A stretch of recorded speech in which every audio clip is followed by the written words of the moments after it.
degrees in agronomy and environmental horticulture and certificates in landscape and permaculture design. She's the executive director of the Northwest Conservation District. She's a soil scientist and has worked as a lecturer in wetland ecology at the University of New Haven, among many other things. But we are very pleased to have her join us this evening. This started out as a program for that we wanted to do with our conservation partners, which the COVID-19 put a quick stop to. So we're really happy that Carol could join us, and we're going to proceed, and we're going to learn something new about best management practices for agriculture, as especially affects water. All right, Cynthia, you have the floor. Thank you. Hopefully there won't be any stuttering from me when I'm talking. You never know. So, okay. Thanks for having me, guys. Now, this slide was supposed to be hidden. I don't know why it didn't hide. Never mind.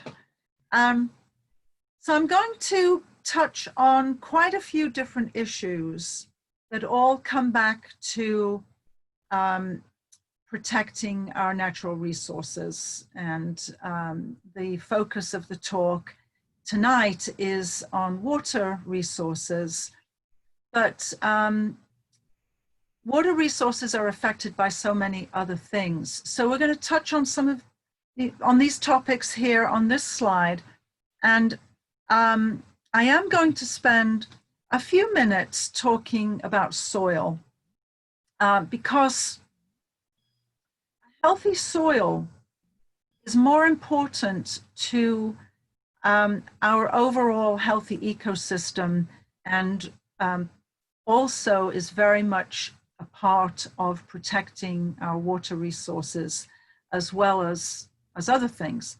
So I am going to spend just 2 or 3 minutes talking about soil, just to make sure everybody's on the same page as to what soil is and why it's so important. And actually, let me just say that I have a whole presentation that I do about soils. And these few slides that I'm going to show come from my much larger presentation. And I've divided that presentation up into 3 different segments. 2 of them have been recorded and are on our Northwest Conservation website. I was very excited when I learned how to do that. And so if any of you are interested in learning more details about soil, I invite you to go to our website at nwcd.org and navigate your way to the webinars. So a little background on soils is important because you need to know what soil is all about and the role that soils play in healthy ecosystems and planetary health as a whole. And that might sound a little dramatic, but I'm really not exaggerating. So we can see from this slide that there are 3 parts to a healthy soil ecosystem. There's the physical, chemical, and the biological. And those 3 components work together to create a healthy ecosystem in the soil. Now, the soil food web is the name that we give to the biological part of the soil ecosystem. And this is made up of billions of soil organisms, bacteria and fungi, which are the most critical to soil and plant health, and the creation and maintenance of organic matter in the soil. I'll be mentioning a lot about organic matter as we move through this presentation. So let's just, since all animals, including humans, cannot live without the food that plants create through photosynthesis, we are completely dependent on these plant microbe relationships, all the beneficial microbes that live in the soil food web, but particularly the fungi and bacteria, which have a very symbiotic relationship with plants that you might have been hearing about in the past year or two, because this information has kind of made it into the mainstream. There's a lot of published material out there, magazine articles and books written for the general public about how these types of fungi, the mycorrhizal fungi, create these filamentous networks in the soil that literally bring nutrients and water to the plant roots in exchange for the carbohydrates which come from photosynthesis and other plant exudates. So it's a give and take. Anyway, I don't want to spend too much time on this, but I just wanted to give you a little bit of the background there. And I'll be referring back to it when it's appropriate. So these are the topics that I'm going to cover under protecting soil health. And testing the soil with lab tests from either UConn or UMass. It's easy to go on the internet and you can Google the UConn Soil Nutrient Laboratory, and it comes right up, and all the information you need for testing the soil is there. There are other labs, private labs, that are good for different kinds of tests.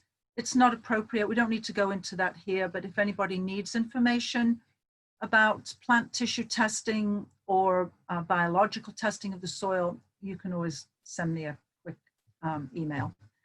The NRCS, which is part of USDA, if you don't know what that stands for, it's Natural Resource Conservation Service. They have a soil quality test kit at this link. And listen, feel free to use your cell phone to take photographs of your screen if you want to capture any of the links or anything that I'm showing here.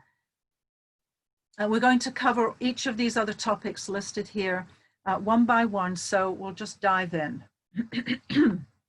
So we'll start with reduced tillage. And tilling the soil is something that everybody just takes for granted and thinks that has to be done. People starting gardens at home think they have to get a rototiller and till their soil. It's actually not a good thing to do. And it's become mainstream mainly because of industrial sized agriculture, and it's kind of come down to the small scale agriculture that we see practiced in the Northeast here. You know, all farms for the most part have tractors with all kinds of machines on the back. Basically, the structure and biological of the life in the soil is very fragile, and it's easily destroyed or disrupted by repeated tillage. And the soil also gets very compacted by machinery, as you can imagine. So those three different components of the soil, one of them was the physical element, and that is where we consider soil structure. Soil structure has to do with the aggregation of individual soil particles into larger components.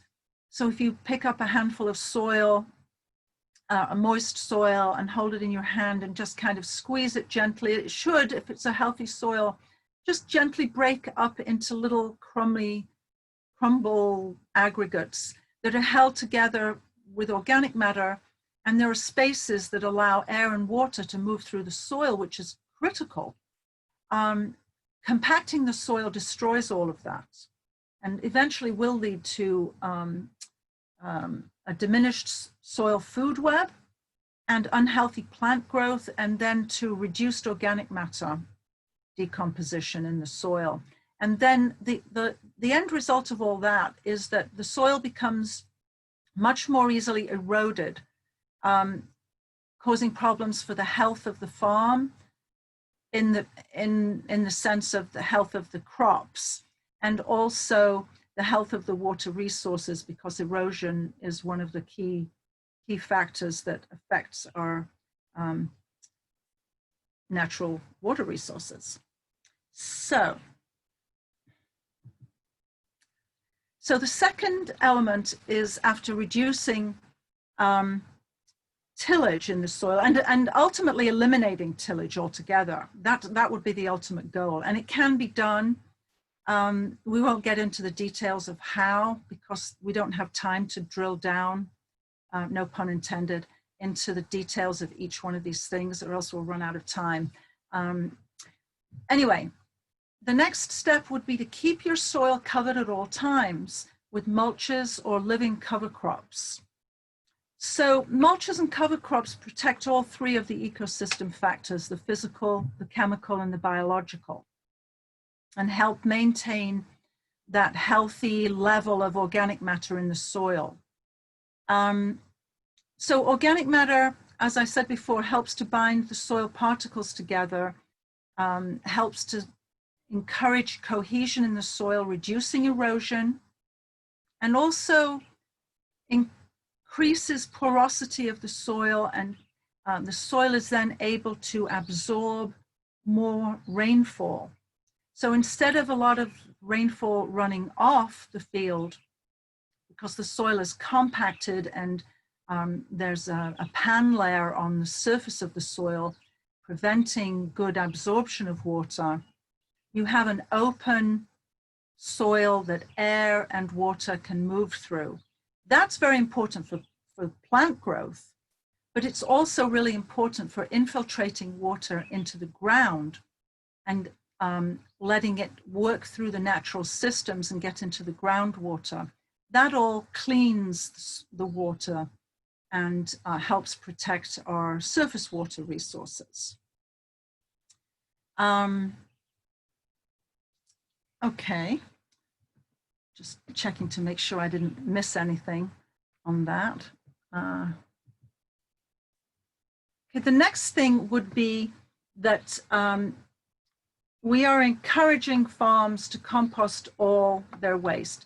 So I think many of you have probably seen dairy farmers in particular spreading raw cow manure.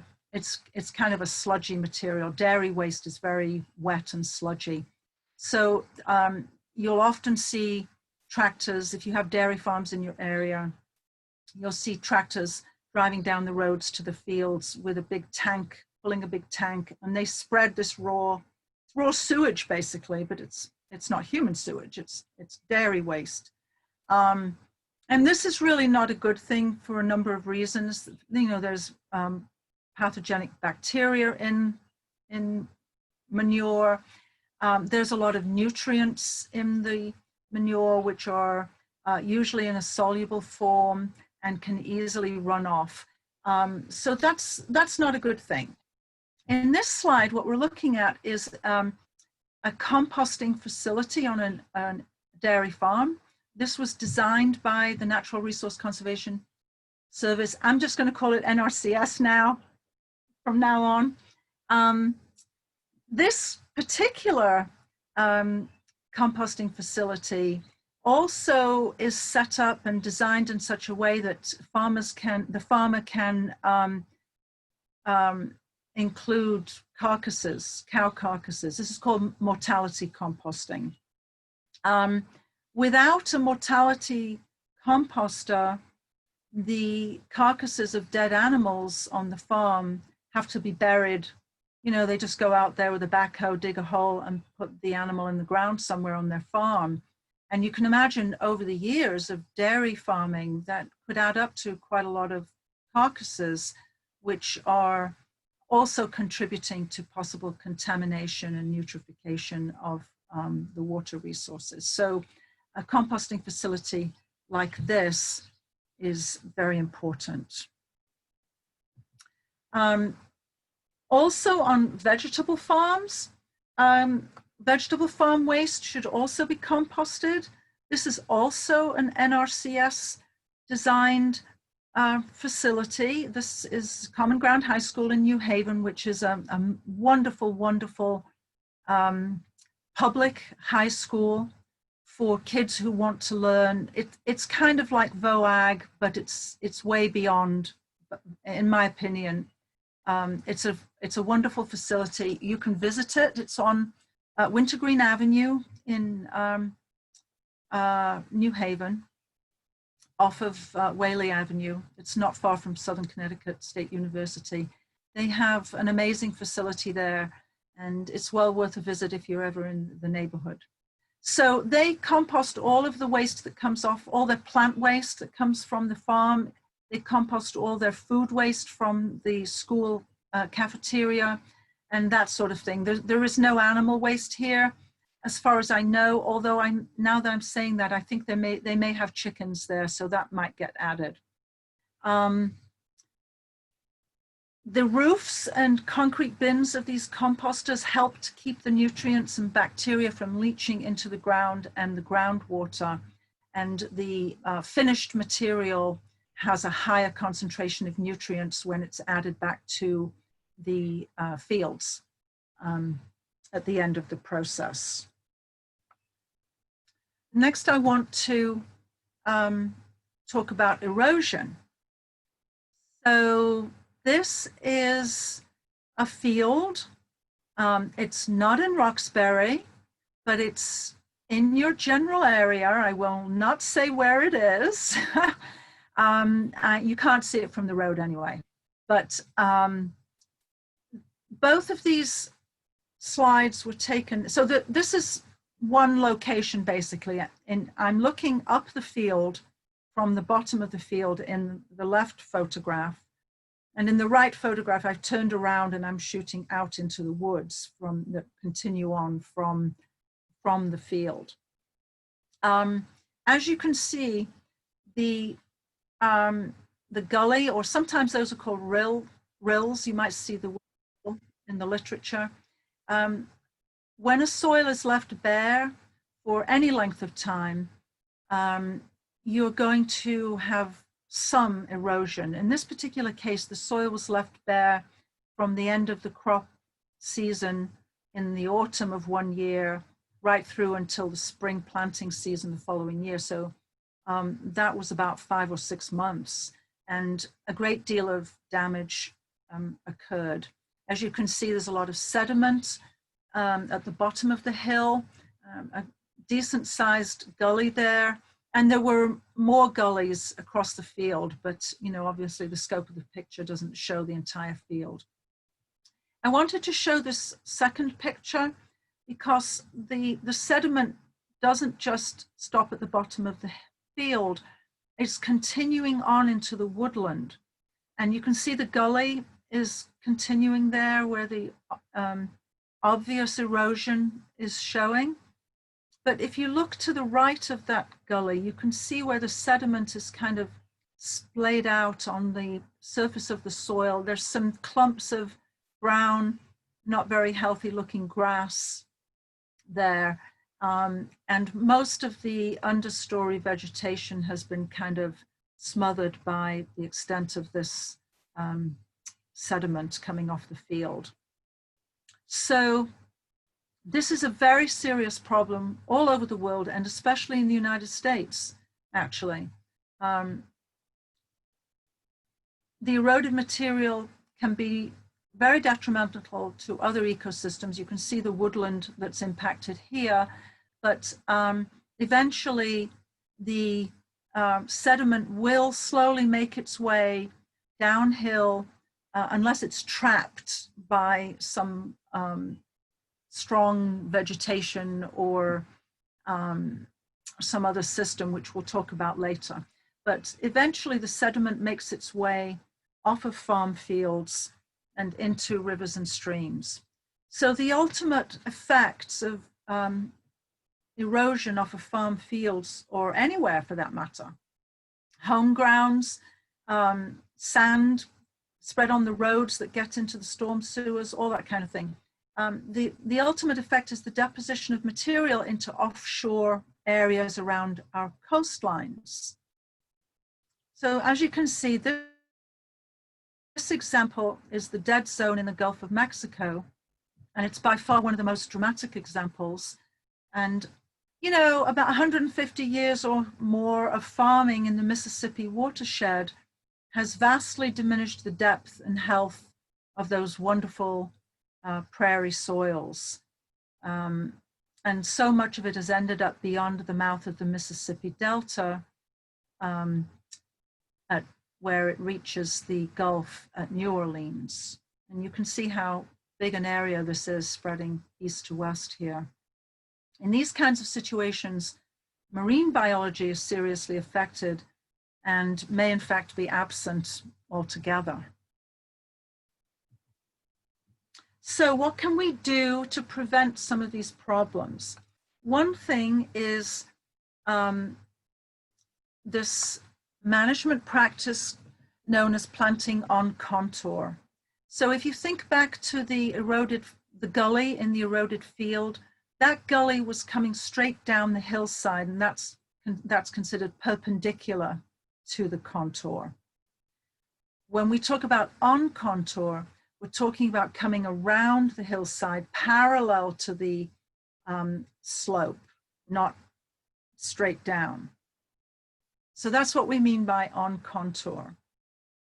Contour cropping combined with mulches, cover crops, and also strips of permanent plantings such as grassy areas in between blocks of cultivated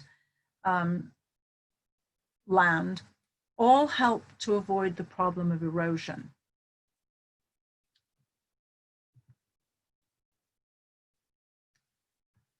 So all of those techniques will help to slow down water movement and increase the amount of water which will percolate through the healthy soil profile. So this comes back to why I was saying this health of the soil is very important in and of itself. Because if you have a soil that is not healthy and does not have a well-developed soil profile with the pore spaces and the aggregates allowing the air and water to flow through, it doesn't matter if you hold up the downward flow of surface water, it'll just pond up because it can't penetrate into the soil as easily and make its way to the groundwater. So now we're going to talk about how to manage water on a farm and how we can use water in a positive way on a farm that will also protect the water quality. So water can be captured off of any roof or any impervious surface, and it can be stored in tanks of all different sizes. These are some relatively small, they're big, but they're relatively small for, they would not capture and hold a tremendous amount of water, but it works well on my little farm homestead. We have these and other types of water barrels all over our property capturing water. But of course, we're not a commercial farm. There are very large water tanks that commercial farms can use. They can be buried in the ground or they could be above ground freestanding. So using gutters and downspouts, you can capture the water that runs off of impervious surfaces like roofs and capture it in these tanks.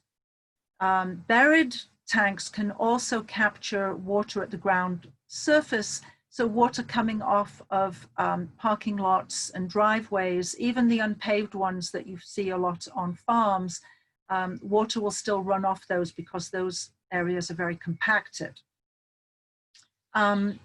Also, there are usually a lot of roofs on farms, barns, compost facilities, sheds of all different kinds, sales rooms, in-field animal shelters, for example, can all be put into the system to capture water. Otherwise, the water runs off quickly over the land surface, eroding the soil, as we've said, and carrying nutrients and pollutants with it. So, capturing water in farm ponds high up in the landscape of a farm allows us to retain water, which can be used for irrigation, livestock watering, and other uses such as growing edible plants like cranberries and cattails, believe it or not, which are edible and quite nutritious, but have kind of fallen out of favor. I'm not sure farmers would find an actual market for them. That it would need a lot of educating, but nevertheless, cattails are edible and quite delicious. So that's another use for capturing the water, slowing it down. We always want to slow the water down. Even if the water isn't going to be used for anything specific, it's a good idea to capture it anyway. It allows the water to infiltrate into the soils. And as I've said, that is a very beneficial thing. So here's something, a good example of what not to do.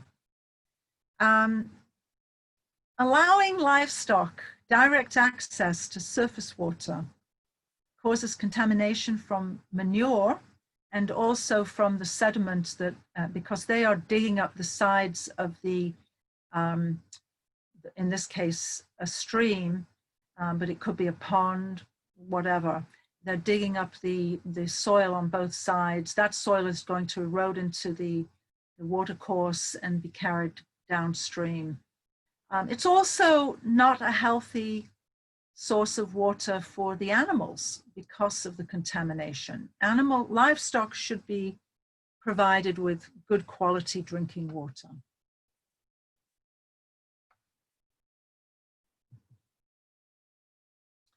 Then what happens when the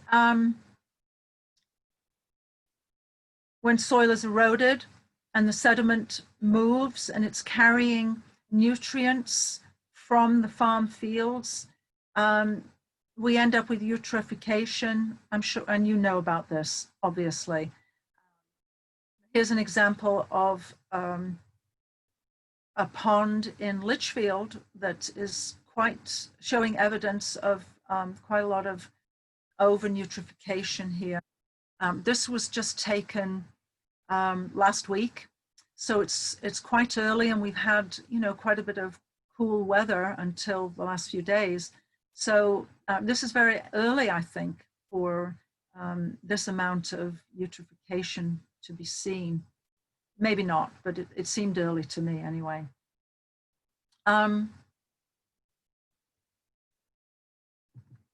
Solutions to these problems include all the things that I've mentioned so far, and also the permanently planted strips, which I think I did mention,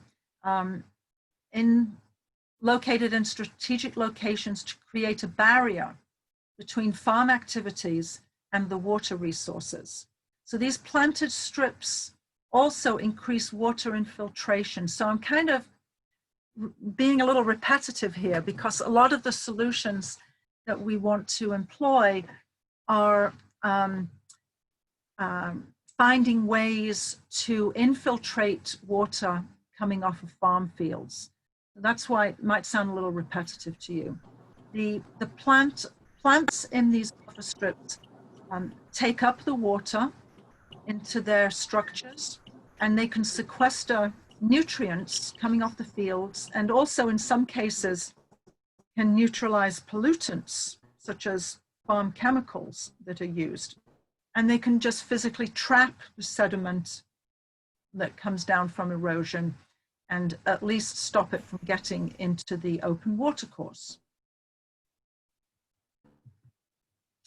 Riparian buffers are another name for a type of planted strips along the, riparian buffers are usually found along the edges of natural wetlands and watercourses, including ponds and lakes.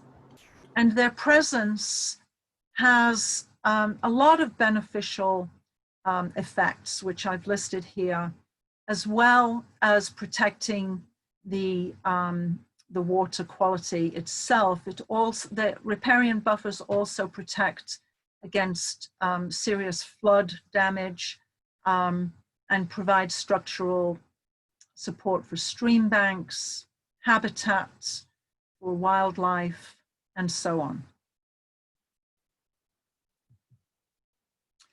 Bioinfiltration areas are similar to riparian buffers in some regard. They're also similar to rain gardens, which you may know about. Rain gardens are usually smaller. They might be on home grounds or urban, suburban landscape areas. Usually the larger infiltration areas are not called rain gardens, but essentially they work the same way. So a bioinfiltration area appropriately planted with native plants. They are depressions in the ground, as are rain gardens. They allow water coming off the fields, and that would include playing fields and other areas where a lot of fertilizer and chemicals might be used. Bioinfiltration areas can retain the water, allowing it to infiltrate into the ground instead of running off. The plant roots, in conjunction with all of those soil food web organisms that I keep talking about, they perform their magic and help to clean the water. So this is another technique that can be employed. Okay, let's switch gears a little bit. I'm going to talk about grazing now. So poor grazing practices also lead to bare soils, which obviously, as you know by now, we're trying to avoid that at all cost. So these conditions develop where animals are kept in spaces that are too small to sustain the forage that the animals are eating. And horses, cows, pigs tend to eat every scrap of the plant all the way down to the ground surface, leaving no leaf surface to photosynthesize, and eventually the roots die out, and then you get a situation like this. These are actually the same location, just taken from different angles.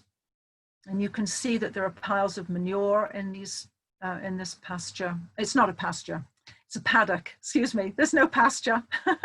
Poor horses. Anyway, the solution to this problem is rotational grazing. And this is very simple. It's a very simple thing to do.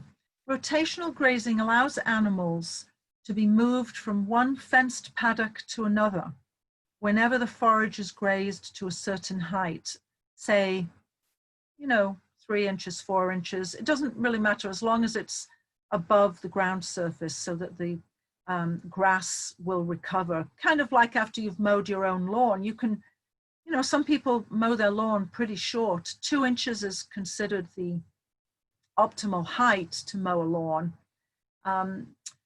But even if you cut it lower, even a putting green will grow back, as long as there's some leaf surface to support the photosynthesis that gives the plant the energy to keep growing.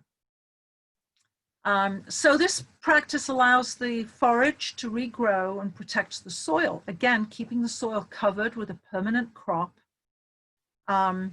allows the water, that allows the soil to be able to absorb the water and keep it cleaner. I have to say that I don't see these problems with poor grazing management too much with the professional farmers. The larger professional farms pretty much know what they're doing. And, you don't see those bare paddocks so much. Sometimes on the smaller farms, you do. And mostly though, I see it with the backyard farmer, somebody who has a few head of cattle for beef. Horse owners might have these problems, especially the smaller horse owners. It is a problem with the backyard hobbyist particularly, and I'm not really sure how to reach them. I actually held a workshop last June in Litchfield. I brought the Yukon Extension equine specialist out to do a best management practices for horse owners. And, you know, we promoted it as widely as we could, but, you know, we certainly did not reach a lot of people. And it's hard to get the word out. I don't know what we can do other than visiting all of these places. And people aren't always open to hearing what you want to tell them. So it's tricky. You know, talking about PC, we were talking about politically correct before, so it's hard. Nevertheless, this is an area that needs some work. Okay, I lost my train of thought. Where was I? I guess I'm going on to the next slide. You know, I'm not a horse owner anymore, but I've been a lifelong horse person, and I did have my own horses. And those of you who've been to my property know that I don't have a lot of space, but I always had grass areas for them, enclosed grass areas for my horses to go on, and I moved them around. So I know that it's doable. Okay, let's talk about manure management. So this is the inappropriate manure management. And this is another comparison, not a comparison really, but it's one location taken from different angles. Obviously the slide on the left was taken more recently because the leaves are all out. I took the slide on the right a few months ago at the end of the winter, and so obviously it doesn't look lush. But this property has, I'm standing on the street to take both of these photographs, so I didn't have to trespass to get these photographs. And I'll just explain the picture on the left. Well, let me start with the picture on the right, actually. You can see this is a sloping property. The land is, it's not overly steep, but there's a good slope to it. And a small horse barn at the top of the hill next to the road. And if you look carefully, if you kind of squint through the saplings here in the foreground, you will see at least one horse in the top left area of the slide. Then if you look just below the barn, you'll see a dark area. That is a fairly large pile of manure. You can't really see how big it is from this picture, but it's been collecting there for years. I've been watching this situation for quite a long time. And as you can see, there's a slope, there's a wetland, and a pond at the bottom. And this is actually at the top of a public watershed, a tributary that feeds a public watershed, water supply watershed. The picture on the left is taken from the road up above the barn. So the barn would be to the right of this picture, just off to the right. And it looks like they've started bringing manure out and just dumping it there as well. So obviously this is not what we want to see. What we want to see is similar to the compost facilities that we looked at in the earlier slides. We want to keep the manure covered to protect it from rain. That helps to prevent the leaching of the nutrients and bacteria from the manure. Preferably there should be a concrete pad to keep the manure on to, you know, stop the leaching. And it's okay to have open sides here, but you can have concrete walls. This is another example. And it's good to have the manure composting facility in an area where you can access it with machinery, a small tractor with a bucket loader. Most places that are generating this amount of manure will have some kind of machinery. but you want it to be accessible in all seasons. So this is something else that we're trying to promote. Okay, I'm going to move on to another topic because I think I've hammered home this one as much as I can. Okay, so another way of protecting the soil, and that helps protect the water, is to have permanent plant cover. And we talked about that earlier on when I mentioned cover crops and permanent grassy strips interspersed between crops in fields. Wherever you can have permanent plant cover of the soil, you're going to be eliminating or reducing the amount of rain that runs off as sheet flow from land surfaces. Also, you have the benefit of the roots of the plants, which are working in conjunction with those microorganisms that I talked about in the soil food web slide, to create that healthy soil system that is porous, that has organic matter that will hold on to water and at the same time allow water to penetrate. Organic matter will do both of those things. So when I'm teaching gardening, people say to me, well, my soil is very, very wet, what shall I do? And I say, well, add organic matter. Then somebody else will say, well, my soil is very, very dry and I can't keep it moist enough. I say, what shall I do? They ask me what they should do. I say, add organic matter. And it really is true. So the answer to a lot of these problems, I come back to understanding the soil and the interaction with the soil microbes and the plants that live on the soil. And so having a permanent crop like trees, for example, or even a permanent hayfield is more beneficial than a cropping system that tills the soil and leaves it bare for weeks or months at a time.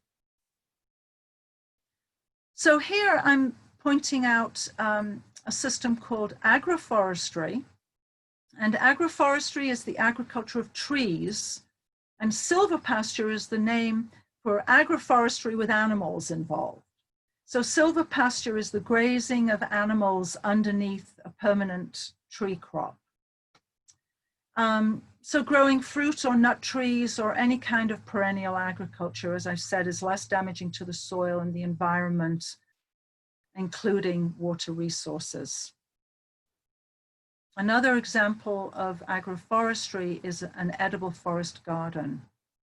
So some of you may be familiar with the term permaculture. The term is a made-up word that comes from the idea of having permanent agriculture. And this is where the idea, it's not really an idea, it's really an observation of how nature works.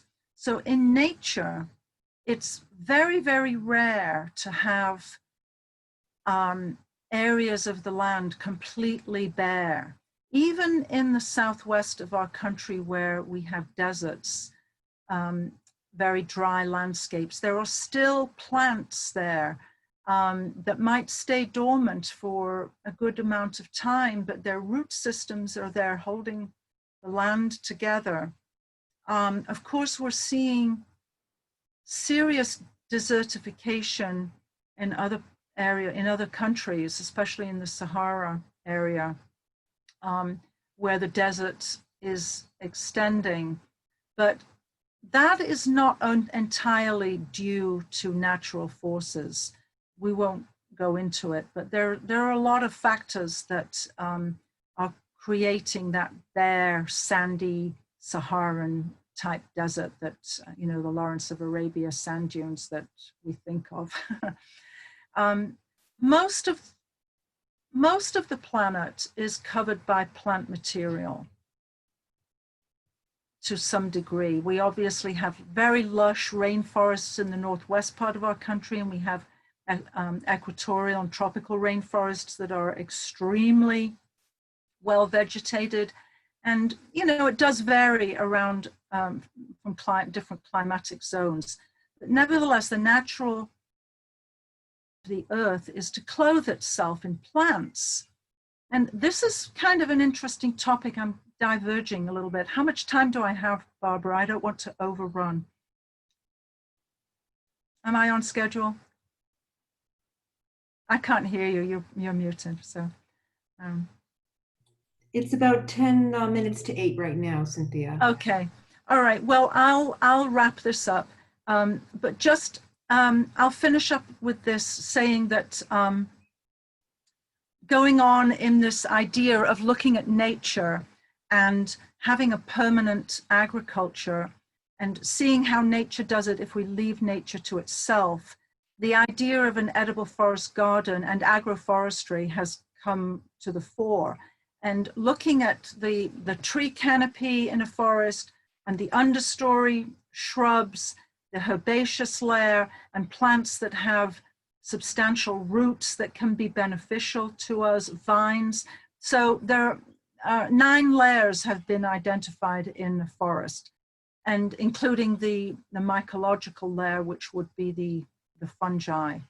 So now in the world of permaculture, people are trying to mimic that forest idea by planting crops, planting trees, shrubs, herbaceous layer of plants that are useful to human beings and that will have multiple strata in one area, really allowing the soil to become rich and fertile, provide humans with some of what we need. Okay, so we'll just finish with this topic. The use of chemicals in agriculture has had unintended negative side effects, as we know. Sometimes agricultural chemicals have contaminate water resources and the nutrients, as we've talked about, in fertilizers cause eutrophication. It is possible to reduce or eliminate most or all of these chemicals that are used in conventional agriculture. There is a very large, very widespread, worldwide network of organic farmers who are proving that it is possible to make the transition. It's not an easy transition, and farmers need to be supported financially to make the initial steps. It's very hard for a conventional farmer to just, you can't go cold turkey and just be organic overnight. It's a transition that might take several years.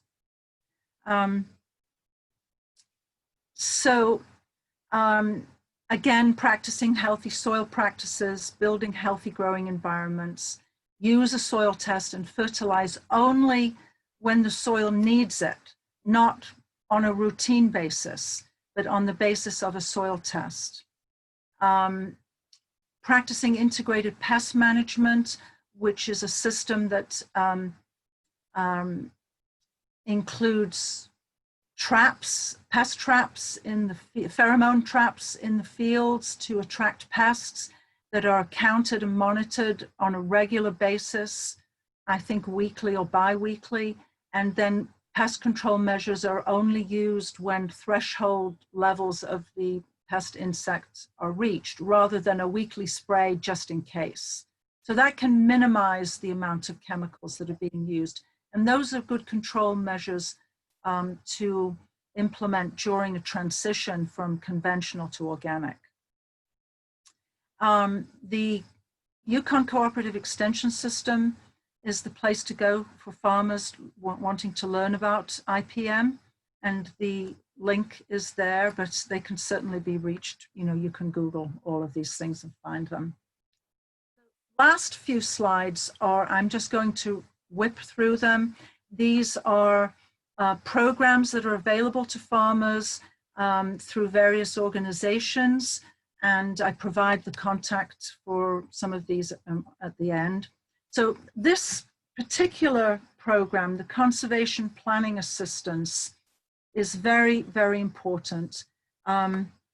It's a good place for a farm to start moving towards better practices, because the professionals at NRCS will provide a comprehensive assessment and a planning document that helps the farmers overhaul their agricultural practices on their path to becoming better stewards of the land if they need to be.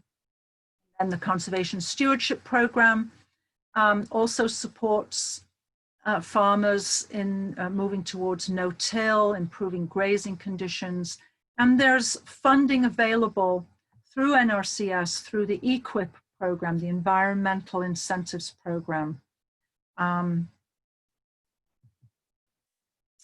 Another interesting program that USDA has, this is not through NRCS, it's through another of their departments called the National Agroforestry Center. There's a lot of information, publications that people can read, news sheets. There's a newsletter that they've just implemented recently.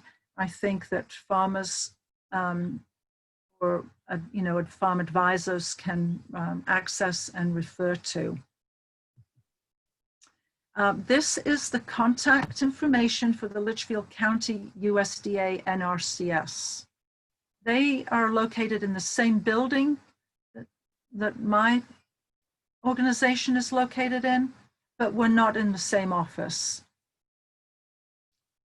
Okay. And then this is our information. There are 3 of us working at the district. My co-workers, Karen Nelson, is extremely knowledgeable in wetlands regulations and low impact design. Kelsey Sudol is our environmental associate, and she specializes in aquatic biology, and she does some GIS work. She works part-time for the Lake Warramog Task Force, and she has a keen interest in aquatic health, water quality, etc. So that's it. That was great.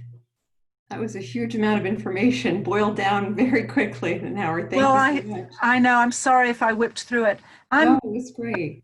I'm more than happy to send you this PowerPoint. It's. Thank you. I mean, I keep working on them, I revise them. This was a new PowerPoint, I put it together for you guys. But now that I have it, I'll be massaging it and as new information comes out, but I'm happy to email it to you if you want it. That would be great. I wanted folks to have an opportunity to ask questions. I think I just saw one of them in the chat, which was my own, but while we're going through that one, if anybody has questions that would like to add it to the chat, Barbara or I can pull those up. I did have just one quick question, just because I just don't know enough about it, but I was wondering, how do the target plants, when you're planting, how do those target plant seeds compete successfully with cover crops if there's a cover crop in the field? Yeah, that's a very good question.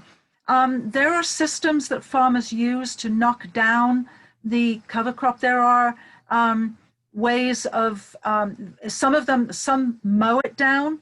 So most no-till systems, not all, but most no-till systems, especially in vegetable production, are the vegetables are grown in beds that are a few feet wide, let's say 3.5 feet wide, and then they have dedicated wheel ruts on either side. So they have a machine, let's say a large mower that is constructed to a certain size so that the wheels never touch the growing bed. So they kind of sacrifice the area on either side. And this is actually what I've been telling home gardeners to do, have defined beds that you're not going to walk on so you don't crush. But anyway, they can use a machine to go and knock the cover crop down or mow it down. And the cover crop is usually a type of plant, a species that might die over the winter. So all you're left with is like the dead top growth, and it's not a permanent cover crop.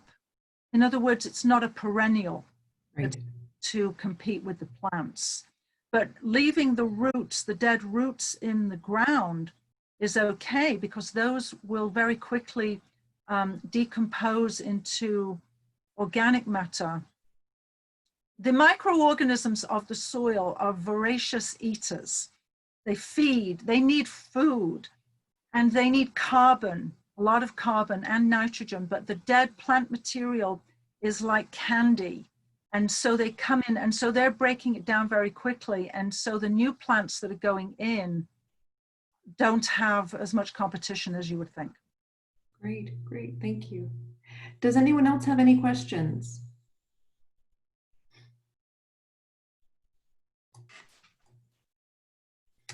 Kelly Engel mentioned that at Common Ground, she said that they do have chickens, goats, and rabbits. They're partners in the Connecticut Youth Food Program Alliance, which is interesting. Yeah, I thought I'd seen the chickens. I don't remember seeing the other animals, but I'm not surprised at all.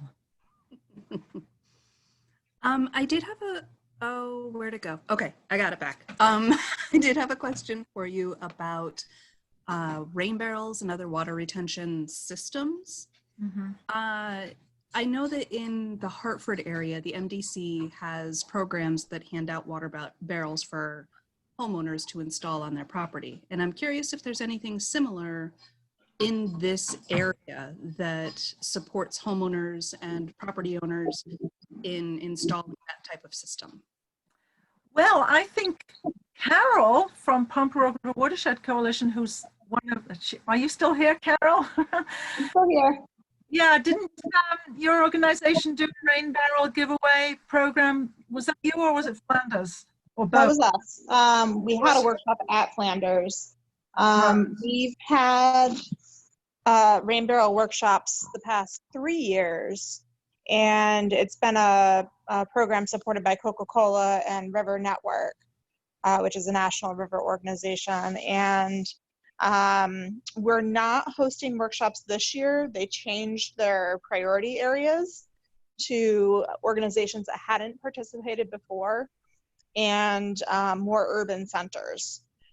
So that said, we had a surplus of rain barrels still, and we have depleted our stock. So at this point, we're directing folks to the place where we were getting our conversion kits from. So you can get a conversion kit for a 55-gallon drum or any sort of drum for about, it's like $40, I think. And then I've seen on Facebook Marketplace and on Craigslist, people just trying to get rid of 55-gallon drums, like giveaway. So they're pretty available, pretty far and wide. So Carol, after we've heard about your programs, and I think Karen Nelson attended one of your. She did, yeah. Yes, we talked about doing it in some of the other areas that we cover that you don't cover. We haven't done it because, you know, we're sort of overwhelmed with just the three of us. You know how it is. But I should just say that Kathy is a friend from the Northwest Permaculture group that we founded a few, 2.5 years ago, I think now. And there's a group of us who meet once a month to discuss permaculture, sharing knowledge and information, and we're starting to reach out to do programs now. We're starting to do something, hopefully at White Memorial with an agroforestry demonstration, and we're actually having a meeting with the Flanders Nature Center on Monday night to talk about doing something similar there. So Kathy, maybe we should look into getting a grant to do the rain barrel thing with our permaculture group, and Carol can advise us. Right, Carol? Sure. It's River Network. That's right.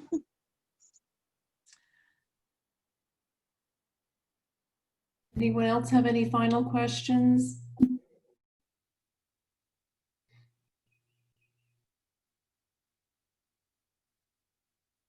right. Well, thank you, everybody. I really appreciate your time on this very warm evening. It was nice to have some information on keeping our water quality safe through good farming practices. Cynthia, I really do appreciate that. And thank you, everyone, for staying. And we'll try to share the slides if that's all right with Cynthia. So thank you very much. Hope everybody has a good night.